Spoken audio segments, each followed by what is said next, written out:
మోసుకొని మట్టి తల్లియలను తీర్చుకొని మొలకల ఎప్పుడు మోసుకొని మానవ జాతికి సేవ చేసి మహావృక్షానిగా పేరు మోసి మానవ జాతికి సేవ చేసి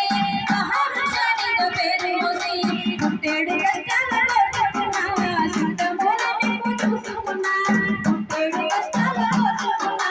సుఖమూల నిప్పు చూసుకున్నా